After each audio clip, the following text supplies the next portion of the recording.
Craig Edmunds' life in fishing. So, as always, we'll start. Where did it all begin? Well, I think the first time really, I remember I was going on holiday with my parents to Wales, and times were hard back then. Don't tell Mikey. I remember we stopped off I think we was going to Tenby or something, and we stopped off and took the dog for a walk along the river, and there was this guy fishing. And, 6 hours later, we were still there. I was just sat behind him, just generally interested in what he was doing, the sort of thrill of him catching a couple of fish. And that was it, really. I remember I'd come back, and I said I wanted to get into it. They took me up. I sort of joined a local club, Cross Hands.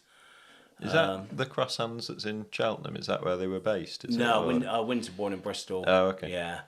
And you just went from there, really. I met a few sort of, people that sort of took me under their wing for the club. Is that through, I believe you used to work in a tackle shop, is that through people that you met through that? Basically there was a few people at Cross Hands that sort of put me in touch with a guy called Tony Rickson, who basically owned a tackle shop, even Angling. And I sort of went from there, really. Sort of was a bit of a maggot boy on a Saturday. Yeah. Got abused, got locked in the maggot fridge, Standing I think we've all been there. We've all sort of gone through a similar. I was never a maggot boy. No, well, I was, but no, but yeah, we've all sometimes done the hours shop. on end. Yeah. And I done my apprenticeship there, really. Avon Angling was sort of like they were a good team.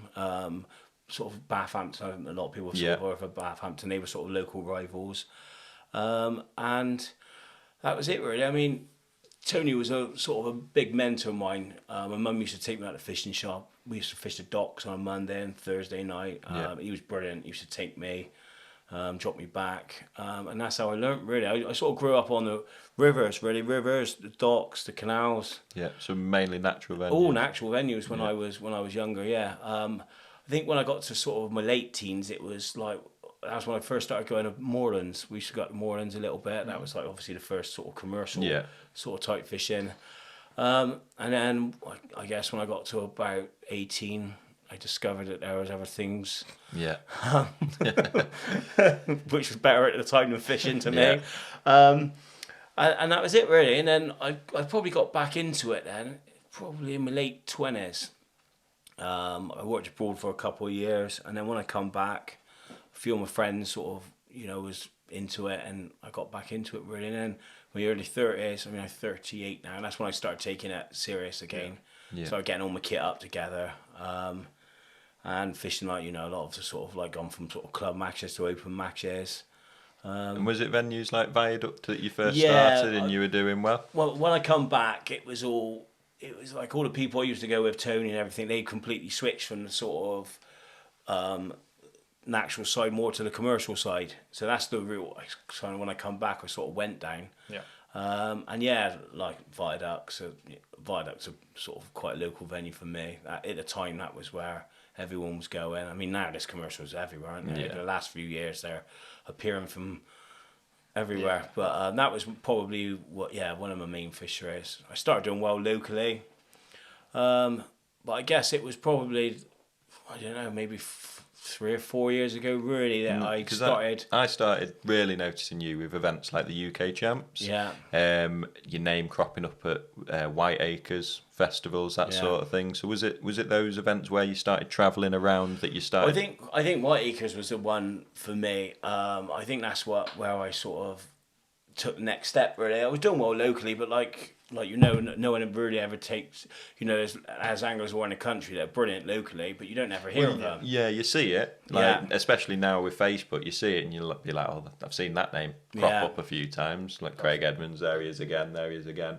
But then generally those events, your White Acres festivals, when you start seeing people topping them, UK Champs, where you see section that's wins. Your next level almost, isn't it? That was the thing is, although I was doing really well locally, it's a funny thing. You see a lot of these anglers, and I look at them, I'm just superstars and everything, and going down White Acres, you think, I ain't gonna go down there and be able to compete with these boys there, so I kind of put it off for a couple of years, really, and then in the end, I took the plunge and went down there. I think 2017, I think, was the first year I fished a frenzy one, and I come second to Nick Speed, and I was over the moon with that. For me, that was like my biggest achievement. First attempt, second in the festival. I mean, normally you'd be a bit upset, like not winning it, like I was a weekend. It's different, but that was, for me, that was everything for me to stand on that podium. And I was speaking to Nick after, and he said to me about how he's been trying for many years to go down there and win one and everything. I was like, well, pleased for him, and at the same time, I was really happy. Is it proper, like the presentation and everything at the end? It's a proper event, isn't it? It was brilliant. I remember I had goose pimples. I was like, that was it for me. That was the best achievement. And did that then?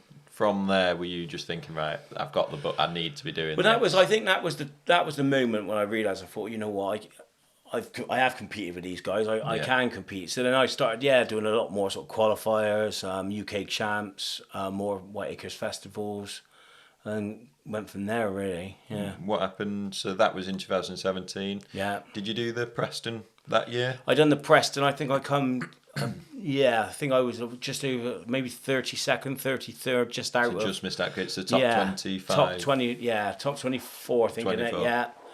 And then I went down and fished a Frenzy Festival again the year after and won it. So for me, that was So after the year before, I didn't think I'd ever get that there, and I ended up winning one. So for me, that was it was great. So you had 3 attempts, so just missed out on the Parkdean in the Preston Festival. You came second in your first Frenzy. Yeah. Won the second time you went up for the Frenzy. Mm-hmm. Preston Innovations Festival that year, so 2018. 8th in the festival. Got you into the Parkdean Masters final. Yeah. And what happened there? I was lucky enough to draw an MPEG. It's a bit of a common theme, this, isn't it? And ended up obviously winning the Parkdean, which, like, for me, if nothing else happens in my fishing career, like, that's always one I'm immensely proud of. If you keep coming second, it won't. I mean, the great thing about that was, as well, I've never actually fished Jenny's before, because the previous couple of festivals, 2 or 3 festivals I've been on, it's on a split section. Yeah. So it's the first time I actually fished it. So it's a bit weird, because the night before you qualify, obviously, I'm looking around thinking, well, I need a bit of information here, but then all your people you want to chat to want to final as well. Yeah. So I was just like, you know what, I'm just going to do my own thing. It's a 4-hour match. You ain't got nothing to lose.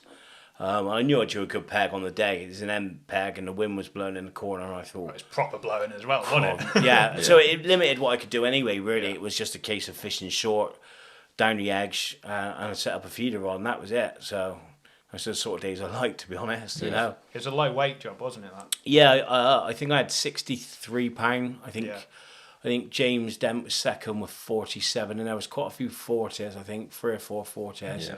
So I mean, when it's good matches like that, because you only need a good half hour down the edge, and you can come from nowhere. So, but that's obviously my best achievement to date. Yeah, and then obviously, so it's been a brilliant 12 to 18 months in terms of that result, and this year, so moving on to 2019, so that was a great way to end 2018. Moving on to 2019, you've sort of focused on your big money qualifiers. Yeah, I come second in the Frenzy again on this year. Oh, okay. That started off a good year. Yeah. So 3 Frenzy festivals, second, won it second. Yeah. So not another second. Not too bad. Yeah, another second. Bridesmaid. So brilliant Next achievement again. Yeah. And then must try harder.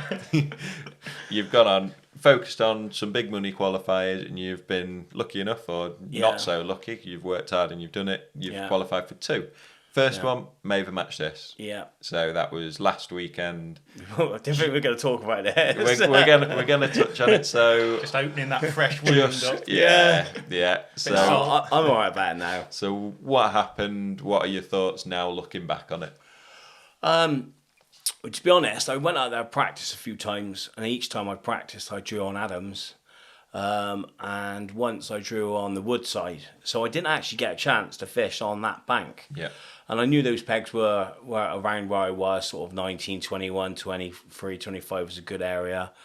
I think I was 23rd to draw, so there was only One month last year. 2 pegs left. I just thought I'd put that out there so people don't think I'm an utter drawback. meant to be when it's like that, you've not plucked it from a full bag. No, that's right. Everybody else hasn't drawn well enough. That's exactly right. There's a lot of drawbacks gone before you. And the funny thing was on the night before, because we was out there and we was watching, it was like every bad one was just being ticked off, and we one after another. Every single one. I was there. Obviously, you were just behind me. I was filming, and it would be like, right, there's 4 left, and there'd be one that was really obviously the worst of the 4 or 5 left. Well, it happened the whole way through.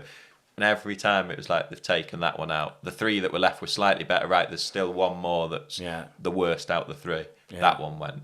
Because even the peg that was left with yours wasn't too bad, was it? No, I would have been happy with. I would have been happy with either of them, really. What was the other peg left? I think 51 or something. Yeah, it's like it's 18. I think it's around about the early 50s, which is a good area. Again, it's an area which you're not going to turn your nose up about. So. Yeah, but obviously I've drawn 21, which is a great peg. But like I said, it's the first time really I've been over that side, and it's one of them, that peg. There's a lot of pegs where you're a fish and method feeder. This is what one part of the lake where you can actually ping pellets and reach the end of the island. So again, I want to keep things quite simple. At the end of the day, you want to give yourself your best chance, don't you? And I went down the route of thinking I'd catch on a bomb, and I thought it was going to get better and better as the match went on. Kind of been told that was going to be the case as well. Yeah, but the thing is like I went out with Callum a few times, and he obviously went up practicing with Will, and they caught I think Will's just done a video now where he fished that peg, and you can see on the video he's like he shucks a bomb out, and it's literally as he's putting the rod down, it's getting ripped out of his hand. So they caught a load of fish there. That was obviously in my mind. And the practice matches I've been up there, I didn't really catch. I caught a couple on a method feeder, but it didn't really and a lot of people didn't really catch a lot of it. It was a lot of sort of waggler fishing, shallow pole fishing, and bomb fishing. So I don't know. I kind of put it to one side a bit. Really, it was. I said to you the night before. I think it's quite negative. Thought, which really I probably feeding micros. Yeah, and I thought I wanted to be positive. I thought I got a peg with a chance of winning. Yeah, so I didn't really go down that route. We started off short, didn't we? Had a few, but it was that short line. But looking around that, I think that it wasn't just me; it was everybody. No, I think that's something where. Yeah, you were fishing it thinking, why am I getting it wrong? And it was quite quick and noticeable. I could see everyone was in the same boat. You'd go in, everyone sort of hooked one dead early, and obviously your first carp that you hooked was foul hooked, wasn't it? And you got it in. Literally tapping out half a dozen pellets. 15 minutes. Well, it's a big one. It was about 12, 14 pound, I bet it was. But Jamie was in the same boat, and you could see people going in, getting indication, striking, missing them, or foul hooking and pulling out. Yeah. Everyone was sort of in the same boat. And I think that's probably because, obviously later on, I should have come earlier, just shorter maybe, but shorter earlier, sorry. But because of that start I had, I wasn't sure whether it's going to come good. So you were kind of saying, weren't you, through the match, I don't think the pole's going to work. No, because the thing was, Andy Bennett drew along there, and the wind was very similar to when he had it, and he's caught like 260 pound on a long pole. So I'm thinking short pole, long pole, and a bomb, and I'm thinking I'll keep it quite simple. But the one thing that does strike me every time I've been to Hayfield, every single time I've been, it is completely different. That long pole Unbelievable. was terrible for everyone. It was terrible. And I honestly thought that was going to be the way I was going to catch a big part of my weight, because we thought, we're ping pellets on a bomb line, but we didn't want to do it too early in case the pole was good, because I'm thinking I don't really want to be pushing fish away from a pole line. That wasn't very good at all. We caught on the bomb for, 2 and a bit hours of fish. I probably had 12, 14 fish, but it was never hectic, was it? I couldn't get them going. Yeah, the noticeable thing, obviously Jamie was two anglers to the right, so 4 pegs to the right, but one guy in between. There were times where he'd chuck that bomb out. He's fishing in 10-foot of water compared to you probably in 4.5-foot of water, something like that.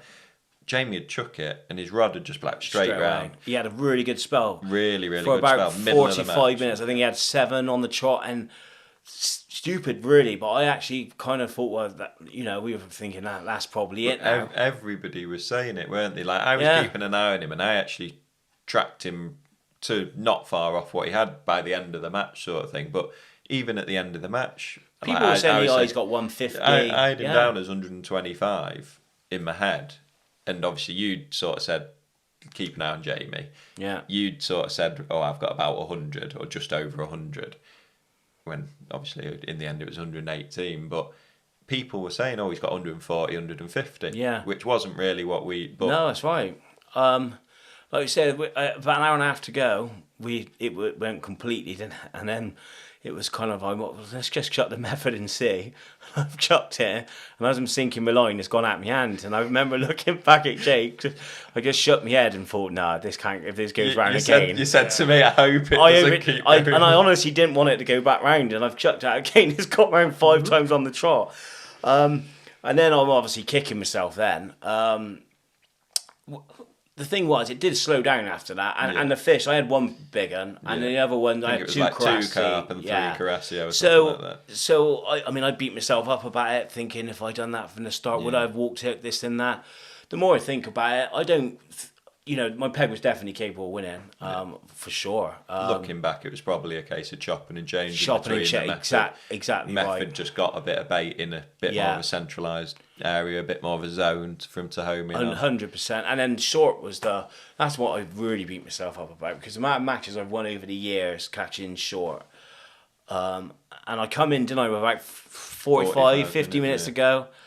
And funny enough, I've had a little shot pop off because my float was stuck out the water too much. And I'm there, and I wasn't happy with it. And I'm thinking I ought to bring it in really. And I'm there, and I had a little liner, and I thought, nah, I need to chuck that method back out, because I think because I've only just chucked it out 45 minutes earlier, and I've caught a few on it. I thought that was, and we honestly thought Jamie was out of sight really. So we kind of looking, thinking, there's still $5,000 up for grabs for second in that.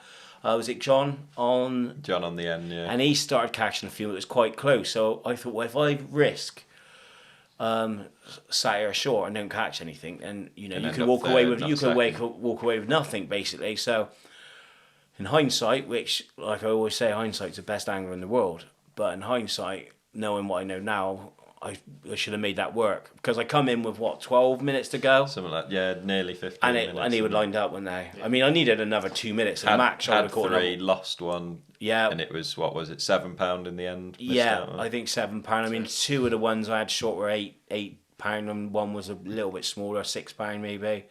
So I only needed potentially one more bite, and it would have only took another. I was shipping out when the whistle went. I thought, need another 30 seconds, because it was that quick. Yeah. So there was a spell in the match, I remember, where you started catching. I say we, it was all you. Well done, Jack. Yeah. We were a team on the day, weren't we? Yeah, it was yourself, but you were chucking. And I remember, because in my head, obviously there was a spell where Jamie was £30 ahead. Yeah. Somehow, along the way, that £30 stayed £30, even though there was a point where you were really hunting him down and catching him. In reality, it wasn't £30, it was getting closer and closer. And I just remember there were spells where, even when you were catching, you could tell Jamie sort of knew, and you'd catch, and I'd look around at Jamie and start smiling, and he was that confident he'd blow a kiss or wink over at me, and I'm just thinking, you bastard.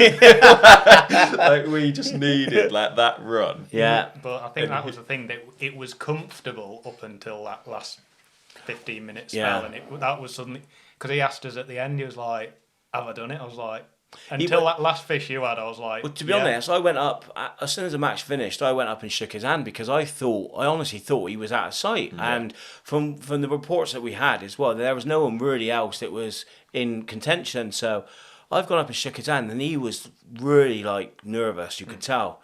And he shook my hand, and he's like, what have you got? And I said, I said, Jamie, you're out of sight. Because I said to him, what have you got? And I think he said 130, maybe a little bit more.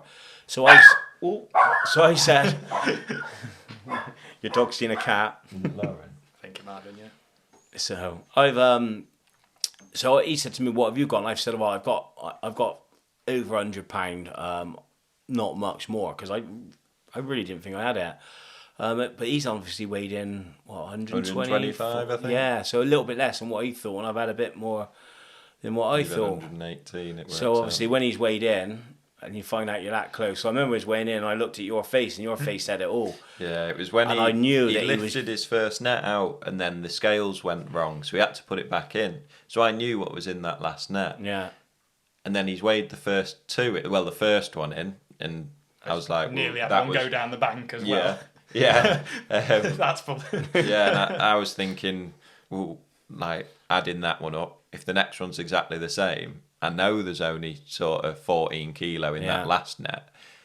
I was adding it up in my head, and I'm thinking, like, this is going to be really, really close. Yeah. If that, and he I think the second net, it had to go 25 kilos. His first one went 17 kilos, and the second one had to go 25, so it had to be bigger than that one, and he ended up with 2 weighs from it, and it ended up... Yeah, because I remember you looking at me as if to say you ain't got enough. Yeah, and then you goes, oh, he got enough away. I was like, oh, cheers, Kate. Yeah, so it was tense. Yeah, it was, yeah. So obviously, one fish is so good. It was the difference between 60,000 and 5,000. Yeah. But obviously, something you've got another chance this weekend to sort it out. I really beat myself up about that for 3 days after. God, I felt terrible. I just kept getting random text messages at like middle of the night. If I done this and if I done that and I should have done this, and you can't believe it. Like, literally, it's the only thing you can think about. It was just going over. You're just going over your match time and time again in your head. But now, you know what? I look at it and I think to myself, it is what it is. There's nothing you can do about it now. You know, it's gone. Move on to the next one. And I'm not taking anything away from Jamie. I mean, fair play to the bloke. I mean, how many finals has he won now? You know, you've got to take your hat off to him. I'm not going to take anything away from him. And the better man won on the day, so all credit to him. But yeah, I've got a chance this weekend to put it right, potentially. I'll draw peg 36. So, are you looking forward to this weekend, or are you nervous? How are you feeling at the minute? No, I'm not nervous. I think after what happened last week, it's yeah. Is it good just to have something else to focus on? Do you think? I think it helped definitely, yeah, because you can put it to the back of your mind, knowing that you have to put it to the back of your mind. Like I'm some counselling. It was that bad for 3 days, Rich. You can't even believe. The banners have come down. This is an intervention. It was worse than that. I was thinking of bridges and all sorts at one point. Oh no! But no, I'm fine. I'm fine about it now. Yeah, I mean, it's good to have another thing to focus on. Hayfield really suited me, I think. Very similar to Viaduct. Yeah, it's really, that was the one I was really looking forward to, because I think that really suited me. I mean, Larford, yeah, it's a lot of carp fishing, but I haven't fished it a lot. Been out there, obviously practiced a few times, and they're living hard to catch. Yeah, you just but the thing is you think you're doing it wrong, because you're there, and because you've got fish down, you can see them half the time. You try and catch them in a bit deeper water, and you can't seem to catch them. They come into like stupid inches of water sometimes, and you're there. You're thinking, I'm fishing the wrong bait. Aren't they? Like, I ain't got the feed in right, and you're there, and you're just constantly changing things, and then you're walking away at the end, and you're thinking, I ain't got a chance in this one. And then you speak to people after, and everybody's in the same boat. I think it's almost accepting it's going to be a nightmare, and just keeping your head nice, sensible, minimal bait by the sounds of it. Definitely. And I think there's some pegs where you don't, I mean, if you're on a lot more fish, it's so much easier, because you don't need to feed so much bait to catch a fish. You can pick off individual fish more so. It's when you're not on the fish and you've got a... It's like a double-edged sword, isn't it? Yeah, so you kind of want to not feed a lot, and catch. You need to not feed a lot, very little, but if they're not there, you kind of need to up your feed to draw them in. You've got to draw them in. But then when they're there, it could be a nightmare, because they're just... Feed ground bait there, it's just like... carnage, it is carnage, exactly that, yeah. So yeah, I'm looking forward to it. Like you say, someone's got to win it. There's always a chance. The lineup's frightening, really. I think that's looking at that lineup. I didn't see many stronger than that, really. No, and I think we've both myself and Rich have said this over this year in particular about the qualifiers. I think the fact that the qualifiers are less well attended in a way. You're getting your better anglers come through, rather than it being 120 people on the match and a lucky peg's going to win it because you've only got that chance, the small chance of drawing a good peg or a peg capable of winning on the day. now that it's say 60 to 80 anglers fishing these events, there's more chances, there's more pegs capable, and you're seeing more of the same anglers or the better 100% anglers doing it. I think it's, I mean, typical example. I mean, I qualified both times at the glebe. And if the glebes are complete and utter sellout, and every single peg goes in, and then pegs become crucial. Yeah. I think one of the ones I qualified from, which for this one, the Golden Reel, was on Lake 7, peg 105. Yeah. It was every other peg. That's a random one you wouldn't expect, isn't it? Yeah, so is it that says it all really, because it's every other peg. And I think the weights along that day, I think I had about 180 odd pound, but there was a couple of 130s, 120s, you know, all in my lake. Yeah. And then again on the other lakes, because it was more spread out, you're getting an opportunity. Whereas if it is a sellout and every single peg goes in, it makes it just makes a good pegs better, doesn't it? Yeah, you probably got 10 realistically, 10 and 15 pegs you've got a chance of qualifying for, as opposed to if you only got 60 or 70 on a qualifier, you tend to find 20, 25 the pegs. glebe in particular, when you've got some room, it can be epic, can't it? It can, yeah. And it does make a big difference. And I think you're dead right. I think that's why you're seeing the same faces come through every single time. Yeah. Right, so hopefully a nice £50,000 payout come Saturday. But after that, what are your future plans? Just to continue what I'm doing, really. I just love fishing, Jake, to be honest. I take it for what it is. I always try and enjoy myself, draw good pegs, draw bad pegs. And sorry.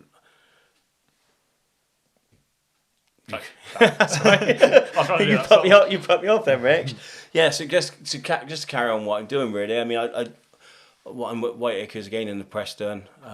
It'd be lovely to have a chance to get in that Parkdean again, especially winning it last year. It'd be lovely to have an opportunity to defend it. And then, pretty much, I mean, that Maven, that's a little bit of a fire in my belly, to be honest. I think I'd love to have another crack at that. Yeah. I really would. And it's funny because Jamie, obviously, when he comes second to sort of John, didn't he? John Wincup. Yeah. And I can see how much it meant to him. But I think, was there another one before that as well when Andy Power won it? Yeah, he was saying that was the one. first ever Maver one. Yeah. When it was back at Larford, I think he was second to Power then, and he was like, "Yeah, I should have won that." He's fished a terrible match in his own words. I think he's done it twice second. The thing is, you're in these finals and you dream of it. Like, it's all you can think about for a few weeks before, and you think, God, you know, how good would it be to win that, and the money and everything like that, right? So you do dream about it, but realistically, you don't ever think you're going to win one. No. Because you're talking, it's a 1 in 24 chance really against quality anglers. So, but when you come that close, it kind of likes a little fire because you can win it, possibly should have won it, I don't know. So it makes you think, you know, I want that, and I can see why a lot of these anglers almost get addicted to it. Really, it's the same as like probably when you start fishing open matches, you're like, oh, I'm never going to win any of these. It's like you've stepped it up a level, and you're like, oh, I'm miles behind here. Then you'll get somewhere in the frame, and then you might be able to do this, and it's probably the same as stepping from kind of club level to open level. Going from opens to qualifiers and finals. Yeah. You suddenly realise, well, yeah, it's doable. It is. On the right day, on the right peg. There's so many anglers now that are capable of winning these events. So going back, the thing is, there's so much information now from fishing. A lot of people do their fishing on, like, you know, learn from fishing through an iPad now and then, and go out and then put into practice what they've learned. There's so many tutorials and bits and bobs, which is making the standard of angler now just get ridiculously good, you know. Yeah. So when you do go into these finals, like you say, there's so many anglers capable. But yeah, definitely that's lit a fire in my belly, really. So next year I'll probably focus on even a few more. I mean, obviously it's hard to do them all. Yeah, especially I've got a daughter in terms as well. of your location in the country. So obviously being down south. Yeah. There doesn't seem to be as many qualifiers down there. So obviously Viaduct usually get one. Coleman's Cottage no longer. Coleman's. But that's a long way from me. Yeah, but that's a long way. That's that's the other side. That's like 3 hours from me. It? Yeah, it's the same. Other side of the M25. Take me the same distance to get up to Hayfield than it will there. Yeah.